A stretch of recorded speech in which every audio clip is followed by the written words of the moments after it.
स्वागत है आपका दिव्य हिमाचल टीवी में। मैं हूं दीक्षा शर्मा। शाम के 6 बज चुके हैं और प्रदेश की तमाम खबरों के साथ हम आपके समक्ष आ चुके हैं। कई लेटेस्ट अपडेट्स आज इस बुलेटिन में हम आपके साथ साझा करने वाले हैं। देखिए, खास तौर पर बड़ी बात करेंगे ओपीएस को लेकर। यदि बिजली बोर्ड के कर्मचारी चाहते हैं कि ओपीएस बहाल की जाए तो कुछ एक टारगेट्स उन्हें पूरे करने होंगे। आज मंत्री राजेश धर्मानी की ओर से ये संकेत दिए गए हैं। ये किस तरह के टारगेट पूरा करने के लिए कहा गया है बिजली बोर्ड के कर्मचारियों को और कर्मचारियों ने इस पर किस तरह की आपत्ति जताई है, ये जानकारी हम आप तक पहुंचाने वाले हैं। दूसरी बड़ी बात करेंगे कोरोना मुल्कों को लेकर। बड़ी अपडेट आज इन पर निकलकर सामने आई है। मुख्यमंत्री सुक्खू ने आदेश जारी कर दिए हैं विभागों को। इस बारे में क्या कहा गया है इन आदेशों में, ये भी अपडेट हम आप तक पहुंचाने वाले हैं। पुलिस भर्ती के लिए सिलेबस जारी हो गया है। हालांकि अभी ग्राउंड टेस्ट नहीं हुआ, लेकिन जो लोक सेवा आयोग की ओर से सिलेबस जारी किया गया है उसमें क्या अपडेट निकलकर सामने आई है, ये भी जानकारी आप तक पहुंचाएंगे। और तीसरी बात करेंगे कंगना रनौत को लेकर। सांसद कंगना रनौत एक दफा फिर सुर्खियों में आई हैं। इनका वीडियो वायरल हो रहा है, किस वजह से, ये भी जानकारी आप तक पहुंचाएंगे। लेकिन शुरुआत मौसम से करना चाहेंगे। देखिए, लाहौल स्पीति, किन्नौर, कुल्लू, इन जिलों में हालात ऐसे बन गए हैं कि पिछले 4 महीने से बारिश नहीं हुई और लोगों ने अब देवी देवताओं के द्वार जाना शुरू कर दिया है। बारिश को लेकर गुहार लगा रहे हैं। ऐसी स्थिति हिमाचल प्रदेश में पिछले कई वर्षों में नहीं बनी है, जैसी कि इस बार देखने में आई है। सूखा पड़ गया है, बारिश नहीं हो रही है, बीमारी की चपेट में लोग आ रहे हैं और इससे बड़ी बात फसलें तबाह हो रही हैं। भयंकर सूखा पड़ चुका है, खासतौर पर लाहौल स्पीति, किन्नौर, जहां 4 महीने से ज्यादा का समय हो गया हो, बारिश नहीं हुई, वहां के लोग बहुत परेशान हैं। और दूसरी बड़ी बात यह है कि कुल्लू में तो देवी देवताओं के द्वार जाना अब वहां आम लोगों की ओर से शुरू कर दिया गया है। स्थानीय लोग देवी देवताओं के द्वार पहुंच रहे हैं बारिश की गुहार के लिए। इससे बड़ा उदाहरण कुछ नहीं हो सकता है कि कितनी ज्यादा परेशानी है बारिश ना होने की वजह से हिमाचल प्रदेश में। देखिए, स्कूली छात्रों की क्षमता की जांच की जाएगी। इसके लिए मॉक टेस्ट होने वाला है। ये तीसरा मॉक टेस्ट होगा। हालांकि ये जो अभी तक मॉक टेस्ट लिए जा रहे थे पहले 2 चरण में भी, क्योंकि मॉक टेस्ट हुए हैं, ये दरअसल परख सर्वेक्षण के लिए लिए जा रहे हैं। परख सर्वेक्षण में ये देखा जाएगा कि किस स्कूल के बच्चों में कितनी क्षमता है, वहां पढ़ाई का स्तर क्या है। लेकिन बच्चों की प्रैक्टिस के लिए ये मॉक टेस्ट करवाए जा रहे हैं। तीसरा टेस्ट होगा जो कि 19 नवंबर को होने वाला है। स्कूलों ने इसके लिए पूरी तैयारियां कर ली है। समग्र शिक्षा की ओर से OMR शीट्स और अन्य सामग्री भी उपलब्ध करवा दी गई है। ये तीसरे से 6ठी कक्षा के बच्चों को मॉक टेस्ट देना होगा और 9वीं कक्षा के बच्चे भी इसमें शामिल किए गए हैं। हालांकि इससे पहले जो 2 चरणों में मॉक टेस्ट हुआ, जिन विषयों में बच्चे कमजोर रहे हैं उन शिक्षकों को भी लताड़ लगाई गई है और ये कहा गया है कि पढ़ाई पर पूरी तरह से फोकस करें बच्चों की, बजाय इसके कि वो अन्य गतिविधियों में भी अपनी भागीदारी दिखाते हों। अब ये तीसरा मॉक टेस्ट होगा। इसके बाद तकरीबन ये 18,000 बच्चे बताए जा रहे हैं जो कि परख सर्वेक्षण में भी शामिल होने वाले हैं। ये 4 दिसंबर को परख सर्वेक्षण होगा। तैयारियां इसके लिए भी बड़े स्तर पर स्कूलों में करवा दी गई हैं। समग्र शिक्षा की ओर से ही ये सभी तैयारियां करवाई जा रही हैं और सामग्री भी स्कूलों में उपलब्ध करवाई जा रही है। बच्चों की क्षमता ही इसमें चेक की जाएगी, मकसद ही ये है। और 18,000 छात्र होंगे। सरकारी स्कूलों के साथ साथ प्राइवेट स्कूल के छात्र भी ये टेस्ट देने जा रहे हैं, लेकिन उससे पहले रिहर्सल के तौर पर ये मॉक टेस्ट हो रहे हैं, जिसमें कई खामियां भी निकलकर सामने आ रही है। और कोशिश यहां पर की जा रही है समग्र शिक्षा की ओर से कि परख सर्वेक्षण के लिए बच्चे बिल्कुल तैयार हो सके और अपनी काबिलियत को सही से पेश कर सके, यानी कि परफॉर्मेंस उनकी बेहतर हो, कोई परेशानी उन्हें परख सर्वेक्षण के दौरान ना आए। यहीं से क्योंकि स्तर पता चलेगा हिमाचल प्रदेश की शिक्षा का। संजौली मस्जिद विवाद पर बड़ी अपडेट लेकर आए हैं आज फिर, क्योंकि सुनवाई हुई और अगली सुनवाई 22 नवंबर को होगी। दरअसल ऑल हिमाचल मुस्लिम ऑर्गेनाइजेशन की ओर से चुनौती दी गई है कमिश्नर कोर्ट के फैसले पर, जो कि एक एटिक समेत 2 मंजिलों को हटाने का आदेश जारी किया गया था। इसी पर ऑल हिमाचल मुस्लिम ऑर्गेनाइजेशन ने जिला अदालत का दरवाजा खटखटाया था। इस पूरे मामले में अब फैसला रिजर्व रख लिया गया है। 22 नवंबर को अगली सुनवाई होगी। लेकिन इसी बीच वक्फ बोर्ड से भी एक पत्र मांगा गया है, दरअसल जवाब तलब किया गया है। ये शपथ पत्र मांगा गया है मोहम्मद लतीफ को लेकर। मोहम्मद लतीफ वो शख्स है जो कि संजौली कमेटी के अध्यक्ष खुद को बता रहे हैं। तो क्या वक्फ बोर्ड की ओर से प्रधान के पद के लिए इन्हें ऑथोराइज किया गया है या नहीं, इस बात का जवाब वक्फ बोर्ड को देना होगा। और उसके बाद नया मोड़ भी ये पूरा मामला अब ले सकता है, क्योंकि वक्फ बोर्ड पर निर्भर करता है कि वो मोहम्मद लतीफ को प्रधान मानते हैं या नहीं। हालांकि मोहम्मद लतीफ का कहना है कि पूर्व में भी वही प्रधान थे, आगे भी वही प्रधान है। लेकिन अब इस सबके बीच वक्फ बोर्ड के जवाब का ज़रूर इंतज़ार रहने वाला है। फिलहाल अभी तक देखिए जो आदेश जारी किए गए थे कमिश्नर कोर्ट की ओर से वो यही थे कि 3 फ्लोर्स हटाने हैं और इसके लिए तोड़ने की कवायद भी शुरू हो गई थी। इस फैसले पर अभी कोई स्टे नहीं लगा है, लेकिन अब 22 नवंबर तक का इंतजार ज़रूर इस पूरे मामले में बना रहेगा। तो ये जानकारी हम आपके लिए लेकर आए थे। हालांकि जो मुस्लिम पक्ष की ओर से वकील हैं उन्होंने इस बात पर भी दबाव बनाया है कि दोबारा से कमिश्नर कोर्ट ही ये मामला भेजा जाए रिव्यू करने के लिए, क्योंकि जिस अध्यक्ष का सुझाव इसमें लिया गया है वो अभी मौजूदा समय में अध्यक्ष पद पर तैनात ही नहीं है। पूर्व में अध्यक्ष थे और अभी उन्हें किसी ने भी अध्यक्ष पद की कमान के लिए ऑथराइज नहीं किया है कि वो कमेटी के अध्यक्ष हैं। तो ये अब पूरा मामला है, आज नई ही बात सामने आ गई है। यहाँ पर अध्यक्ष के पद को लेकर ही सवाल उठा लिया गया है। देखिए, ग्रामीण इलाकों में बहुत ज़रूरत है, खास तौर पर जो घास काटने महिलाएं जाती हैं, कि वो अपना ध्यान रखें, क्योंकि रंगड़ों ने आतंक मचाया हुआ है। 2 मामले सामने आ गए जहां 2 लोगों की मौत हो गई है। सबसे पहला मामला बिलासपुर के झंडूता का बताना चाहेंगे, जहां एक बुजुर्ग खेती का काम कर रहे थे और इसी बीच रंगड़ों ने उन पर अटैक कर दिया। मौके पर इनकी मौत हो गई। पुलिस इस मामले में जांच कर रही है। दूसरा मामला सामने आया है सिरमौर के शिलाई में, और कहते हैं ना कि माँ के आगे कोई भी नहीं टिक सकता है, और बिल्कुल वहाँ भी यही हुआ है। माँ ने एक बड़ा उदाहरण पेश किया है। दरअसल ये 28 वर्षीय युवती अपने घर के पास घास काटने के लिए गई थी और 3 वर्षीय बच्चा भी साथ लेकर गई थी। उसी बीच रंगड़ों ने माँ और बेटे पर अटैक कर दिया। माँ ने अपना ढाटू उतारा, बच्चे को उससे कवर कर लिया और अपने आगोश में बच्चे को ले लिया। बच्चे को किसी तरह से बचा लिया, लेकिन रंगड़ों ने बहुत बुरी तरह से हमला माँ पर कर दिया, जिस वजह से माँ की मौत हो गई है।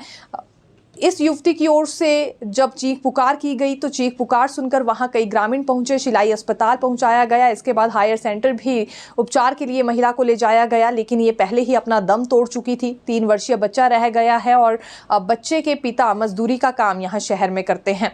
तो ये बहुत ही दुखद बात कहना चाहेंगे, इसीलिए सतर्क रहने की आवश्यकता है। ग्रामीण इलाकों में उन महिलाओं को जो कि घास काटने जाती है, रंगड़ों ने आतंक मचाया हुआ है और किसी की जान पर भी खतरा बन सकता है। जैसा कि अभी 2 मौतें हो चुकी हैं हिमाचल प्रदेश में। बहुत ही दुखद खबर। विद्युत कर्मचारियों की मुख्यमंत्री सुक्खू के साथ पिछले कल मीटिंग हुई थी और वही 3 से 4 डिमांड्स इन्होंने दोहराई, लेकिन एक नई डिमांड ये जुड़ गई है कि जो 66 केवी की लाइन बिछाई जा रही है पूह से काजा तक और 360 करोड़ की लागत से ये लाइन बिछाई जाएगी, केंद्र सरकार की योजना है, इसे दे दिया गया है संचार निगम को, जबकि इस पर बिजली बोर्ड का हक है। पुनः इस पर सरकार को विचार करना चाहिए। दूसरी बात ये कि जो 51 पद यहाँ समाप्त किए गए हैं, दोबारा से उन्हें बहाल किया जाए। 81 आउटसोर्स ड्राइवर को बाहर का रास्ता दिखाया गया है, इनकी नौकरी फिर से बहाल की जाए और ओपीएस बहाल होनी चाहिए। मुख्यमंत्री ने आश्वासन दिया है कि जल्दी ही इन सभी मांगों पर गौर होगा, लेकिन इस सबके बाद आज बिजली बोर्ड कर्मचारी यूनियन ने मीटिंग ली है। सभी पदाधिकारी इसमें संगठन के जुड़े थे, यानी कि इनके यूनियन के जुड़े थे, और इन्होंने रणनीति तैयार ये की है कि कुछ समय सरकार को देंगे इन डिमांड्स को पूरा करने के लिए।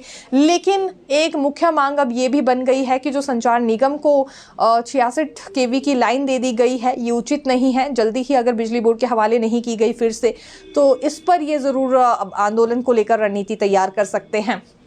ओपीएस तो अभी तक बहाल हुई नहीं, लेकिन इस बीच 51 पद जरूर समाप्त कर दिए गए बिजली बोर्ड में, और फिर 81 चालकों को बाहर का रास्ता भी दिखा दिया गया। और अब यहाँ बिजली बोर्ड का अधिकार है भी जिन योजनाओं पर वो संचार निगम को दे देना। इसके बाद काफी आक्रोश में बिजली बोर्ड के कर्मचारी आ गए हैं। ये बड़ी वजह रही जो कि कल इन्होंने मुख्यमंत्री के साथ वार्ता की है, और अब थोड़ा समय सरकार को देना चाहते हैं, लेकिन ज्यादा अब ये नहीं रुकने वाले हैं। सब्र का बांध इनका भी टूटता हुआ नजर आ रहा है। देखिए, हर्ष महाजन पर मंत्री राजेश धर्माणी बरसे हैं। दरअसल एक तरह से नसीहत इन्होंने भाजपा सांसद हर्ष महाजन को दी है। राजेश धर्माणी का ये कहना है कि जो वजूद है हर्ष महाजन का, वो कांग्रेस की बदौलत है। ये पहले कांग्रेस के नेता थे, कांग्रेस में रहकर ही इन्होंने राजनीति करना सीखा है। इनका अस्तित्व जो बरकरार हुआ वो बिल्कुल कांग्रेस में रहते हुए हुआ है। तो यहाँ अब इस तरह की राजनीति करना उचित नहीं है। कांग्रेस में रहकर ही इन्होंने राजनीति करना सीखा और कांग्रेस के साथ ही अब भाजपा में जाकर राजनीति कर रहे हैं। भाजपा में अभी नए गए हैं, भाजपा के नेताओं को इम्प्रेस करने के लिए कुछ भी कह रहे हैं जो भी उनके मुंह में आ रहा है। तो नसीहत देते हुए मंत्री राजेश धर्माणी ने हर्ष महाजन को ये कहा है कि वो अपने शब्दों पर संयम रखे, कुछ भी ना कहें, और जो भंग करने की बात कर रहे हैं कांग्रेस को, वो भी उसी कांग्रेस से कहीं ना कहीं निकले हैं। इस बात पर उन्हें विचार करना चाहिए। एक बड़ा तंज राजेश धर्मानी ने ये कसा है हर्ष महाजन पर कि अभी पिछले कई सालों की लायबिलिटी वर्तमान सरकार पर पड़ी है, और उन सालों की लायबिलिटी भी सरकार पर है जब हर्ष महाजन खुद पूर्व में मंत्री हुआ करते थे। तो हिमाचल की वित्तीय स्थिति पर वो क्या कहते हैं या जो भी बोलते हैं, सोच समझकर बोले तो बेहतर होगा, नहीं तो पुरानी बातें निकालना मंत्री को भी आता है और पुरानी बातें कांग्रेस के अन्य नेता भी हर्ष महाजन की निकाल सकते हैं। ये बड़ी नसीहत एक तरह से आज दी गई है मंत्री राजेश धर्मानी की ओर से हर्ष महाजन को। अभी देखिए 2 साल का जश्न मनाया जा रहा है, ये बिलासपुर में मनाया जाएगा। कहलूर क्षेत्र बताया जा रहा है जहां तैयारियां शुरू हो गई है। मंत्री राजेश धर्मानी का कहना है कि लोगों के लिए खुशी भरा पल है। बिलासपुर के लोगों के लिए सबसे बड़ी राहत वाली बात और सबसे खुशी भरी बात यह है कि इस बार 2 साल का जश्न बिलासपुर में मनाया जा रहा है। दूसरी बड़ी बात ये आज राजेश धर्मानी की ओर से बताई गई है कि और अगले 3 साल का रोड मैप इसमें साझा किया जाएगा जनता से कि अगले 3 साल अब कौन से नए कार्य वर्तमान सरकार को करने हैं, पिछले 2 वर्षों में कौन सी बड़ी उपलब्धियां रही हैं, भविष्य के लिए क्या नए कदम, क्या नई योजनाएं सरकार की ओर से लाई जाएंगी, और इसके लिए अभी से ही काम शुरू हो चुका है। सबसे बड़ी बात यह है कि इंतजाम और व्यवस्था कैसी रहेगी 2 साल के जश्न के लिए, इसकी तैयारियां भी शुरू हो चुकी हैं और मंत्री राजेश धर्मानी अपने स्तर पर ये पूरा जिम्मा अभी संभाल रहे हैं।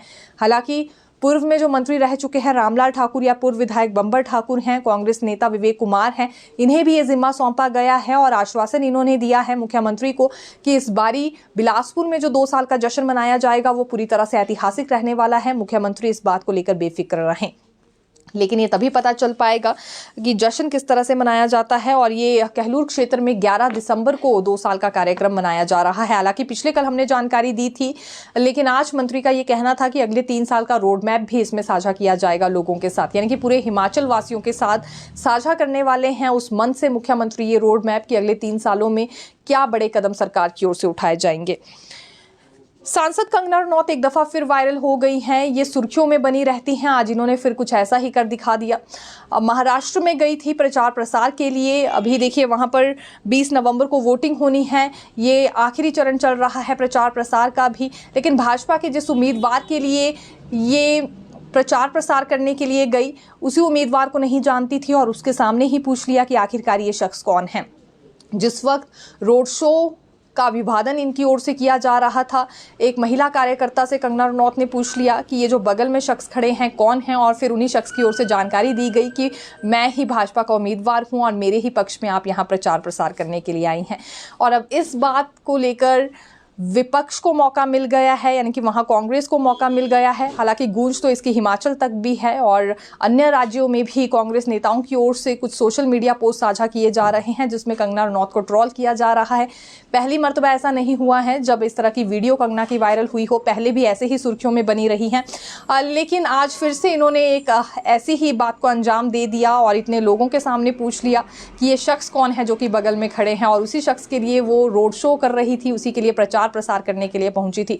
फिलहाल मौजूदा समय में भी ये शख्स क्योंकि विधायक बताए जा रहे हैं, खैर जरूरी नहीं है इस बात की जानकारी हो, लेकिन जिस शख्स के लिए इतनी दूर से प्रचार प्रसार करने आई हैं उसकी फोटो तक उन्होंने नहीं देखी थी, वहां जाकर भी नहीं पूछा। आधा रोड शो हो चुका था और उसके बाद पता चला कि जो बगल में शख्स खड़ा है वही भाजपा का उम्मीदवार है। तो इस पर कई कांग्रेस नेता चुटकी ले रहे हैं कि जो भाजपा उम्मीदवार है जिनके लिए इतना प्रचार प्रसार किया उसे ही नहीं पहचान पाई। इससे ज़्यादा दुर्भाग्यपूर्ण क्या होगा, ये भी यहाँ कांग्रेस नेताओं की ओर से कहा जा रहा है। कांग्रेस नेताओं को अक्सर मौका मिल जाता है चुटकी लेने का जब भी कंगना रनौत की ओर से ऐसी किसी बात को अंजाम दिया जाता है। पुलिस भर्ती के लिए सिलेबस जारी कर दिया गया है लोक सेवा आयोग की ओर से। हालांकि इससे पहले पुलिस विभाग की ओर से ग्राउंड टेस्ट लिया जाएगा। जो अभ्यर्थी ग्राउंड टेस्ट क्लियर करेंगे उन्हें ही रिटन टेस्ट का मौका मिलने वाला है। लेकिन जो शेड्यूल जारी हुआ है, जो सिलेबस जारी हुआ है, उस बारे में आपको जानकारी दे देते हैं। 2 घंटे की परीक्षा होगी, 90 इसमें कुल प्रश्न पूछे जाएंगे। इंग्लिश के 20, हिंदी के 20, मैथ के 20 प्रश्न इसमें पूछे जाएंगे और 10वीं कक्षा के स्तर के ये अधिकतर प्रश्न होंगे। इसके साथ ही रीजनिंग के 10 और सामान्य ज्ञान के 20 अंक भी तय किए गए हैं। प्रश्नों को लेकर हमने फिलहाल जानकारी दे दी है। 90 प्रश्न होंगे, 20 इंग्लिश के होंगे, 20 हिंदी के होंगे, 20 मैथमेटिक्स के होंगे और 10वीं कक्षा के स्तर के ये सवाल हैं। यानी कि एक तरह से काफ़ी इजी हम ये क्वेश्चन पेपर मानकर चल सकते हैं। इसके साथ ही रीजनिंग के 10 और सामान्य ज्ञान के 20 अंक तय कर दिए गए हैं। 188 पद भरे जाएंगे और इन 188 पदों के लिए 1,36,000 अभ्यर्थियों ने आवेदन किया है। 1,36,000 अभ्यर्थी, आंकड़ा बहुत बड़ा है, यानी कि एक पद के लिए 125 उम्मीदवारों की ओर से संघर्ष किया जाएगा। ये मानकर हम चल सकते हैं 1,36,000 का आंकड़ा बहुत बड़ा है और इसी हिसाब से एक एक पद को लेकर हम अगर जानकारी दें तो एक पद के लिए 125 अभ्यर्थी लड़ने वाले हैं, यानी कि संघर्ष करने वाले हैं रिटर्न टेस्ट के दौरान भी और उससे पहले ग्राउंड टेस्ट के लिए भी।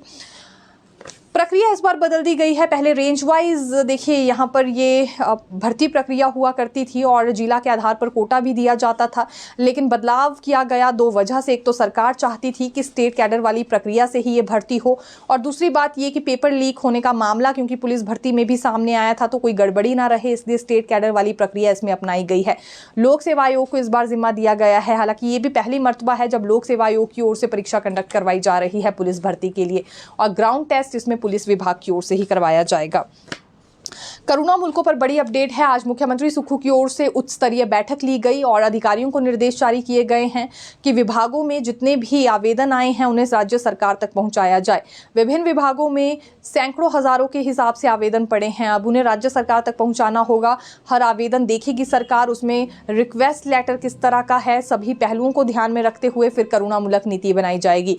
ये फैसला तो सरकार ने अभी भी नहीं बदला है पॉलिसी बनाने का। करुणामूलक नीति बनेगी, लेकिन हर आवेदक की रिक्वेस्ट देखते हुए ये अब पॉलिसी बनाई जा रही है, यानी कि क्या समस्या है और जो भी रिक्वेस्ट की गई हैं उन सभी को पढ़ा जाएगा। आवेदनों के साथ रिक्वेस्ट लेटर भी लगाए जाते हैं तो वो सभी देखे जाएंगे और उसके बाद फिर हर पहलू पर विचार करने के बाद यहाँ करुणामूलक नीति बनाई जाएगी सरकार की ओर से।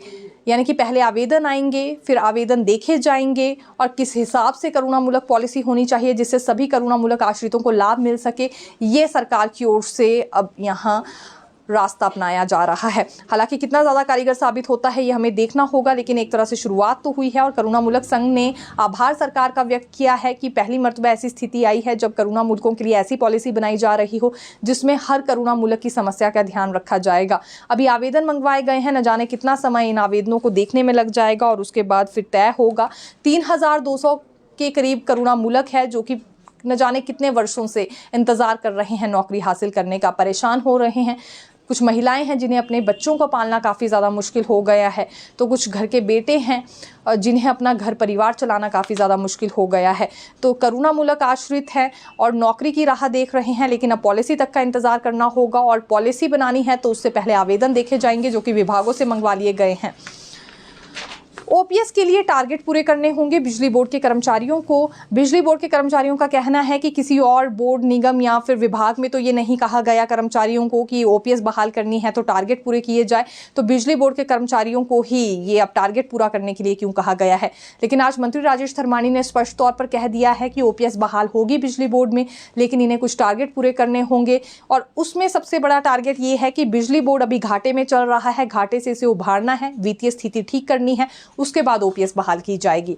अब ये बात तो भविष्य के गर्भ में है कि न जाने वित्तीय स्थिति बिजली बोर्ड की कब ठीक हो। दूसरी बड़ी जानकारी देखिए ये है कि जो कर्मचारियों की ओर से सुझाव दिए गए हैं उसे लेकर लिस्ट तैयार हो गई है।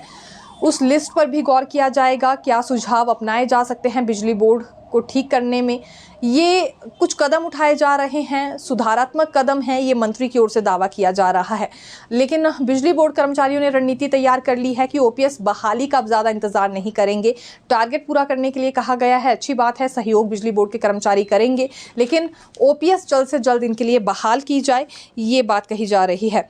छोटे छोटे प्रभावी कदम भी उठाए जाएंगे ताकि बिजली की दरें सस्ती हो सके, उपभोक्ताओं के लिए भी, उद्योगों के लिए भी। अब कैसे उद्योगों के लिए और उपभोक्ताओं के लिए बिजली सस्ती हो सकती है जब पहले से ही बिजली बोर्ड घाटे में चल रहा है, इसके लिए प्रभावी कदम उठाने की बात यहाँ मंत्री की ओर से की गई है।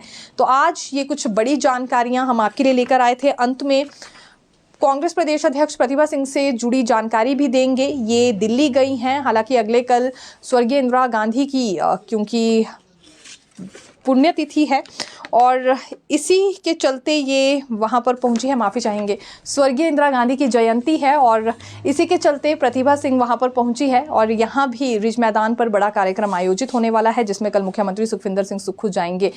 लेकिन अभी देखिए कार्यकारिणी भंग कर दी गई है कांग्रेस की ओर से और यहाँ संभावनाएं ये जताई जा रही हैं कि संगठन को लेकर भी चर्चा ये हाईकमान के साथ कर सकती हैं। कार्यकारिणी का गठन क्योंकि जल्द से जल्द करना होगा और बहुत सारे चेहरे राह देख रहे हैं कि कब उन्हें पदाधिकारी बनाया जाए। इसके लिए लॉबिंग भी शुरू हो गई है। सबसे बड़ा पद महासचिव का है जिस पर नज़र टिकी हुई है। अध्यक्ष के बाद यही पद क्योंकि संगठन में रहता है और इसके लिए लॉबिंग भी हो रही है। कई बड़े चेहरे भी सामने आए हैं और अब जो वन मैन वन रैंक वाली नीति संगठन में अपनाई जा रही है प्रतिभा सिंह की ओर से, ये भी कितनी ज़्यादा सफल साबित होती है ये हमें आने वाला समय ही बताएगा। लेकिन संगठन को लेकर अब चर्चा होती है हाईकमान के साथ या नहीं, या कितनी जल्दी कार्यकारिणी का गठन करने की बात होती है, ये अगले कल हमें पता चल सकता है। तो फिर मिलेंगे नई खबर के साथ। देखते रहिए दिव्य हिमाचल टीवी। धन्यवाद।